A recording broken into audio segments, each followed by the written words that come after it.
My name is Abby Cummings. Although this started far before freshman year, for the sake of time and your sanity, I'll begin here. Freshman year of high school. A huge moment in early teenage history. I was looking up outfit ideas, as one does, and worrying about meeting new friends. I come from the small town of Carlsbad, New Mexico. We only have one high school, so freshman year is the moment when you meet almost every teenager in town. I had some very high hopes for high school. I thought it was going to be like TV shows and movies where everyone was mature and cool. Little did I know that the characters in said TV shows and movies were like 30. My year started out well. I had made a few friends and loved the more freedom I was getting. But that freedom includes not having a teacher breathe down your back every time you didn't turn in an assignment.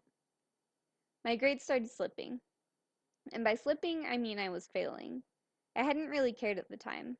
If I didn't even look at my progress report, I could convince myself that they were fine. Eventually, this became a theme in my life. If you don't want to deal with your problem, just pretend it isn't there. Even going out with friends turned into too much work. I would tell them that I was sick, or my mom told me I couldn't go out if they asked. It gave me more time to rest. Most days, I wouldn't even leave my bed. I was in there so often with the lights off that my mom would tell me I was a vampire. One day nearing the end of the year, my mom caught wind of my grades. She freaked out. That night was when I had my first anxiety attack. I had put off all of my responsibilities for so long that when I finally opened my eyes, it felt like too much. I was uncontrollably shaking and crying. It felt like my lungs were ejecting air. My family has a history of anxiety, but we never really talked about it. So, although I didn't know how to make it stop, at least I had an idea of what was going on.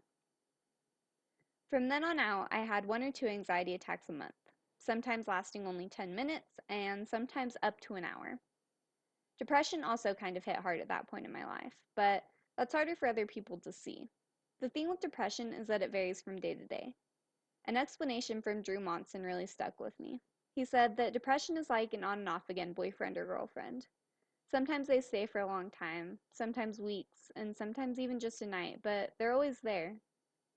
I can only speak from my own experience, but with my depression, it comes out of nowhere, like a punch in the face. In one of these particular assaults, it was too hard, so I went and told my mom that I couldn't do it alone.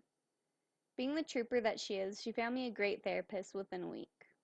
After about 52 trips up to Hobbs and a lot of gas money, my depression and anxiety are now manageable. I can't say, oh, and then it just went away, as I wish I could, but now it is under my control.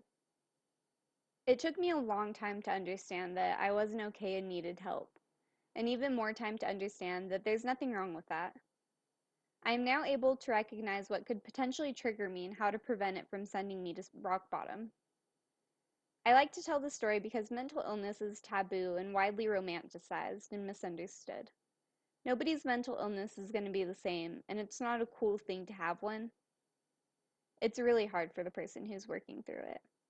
I feel as if I tell this story, then it'll lead to a better understanding for everyone.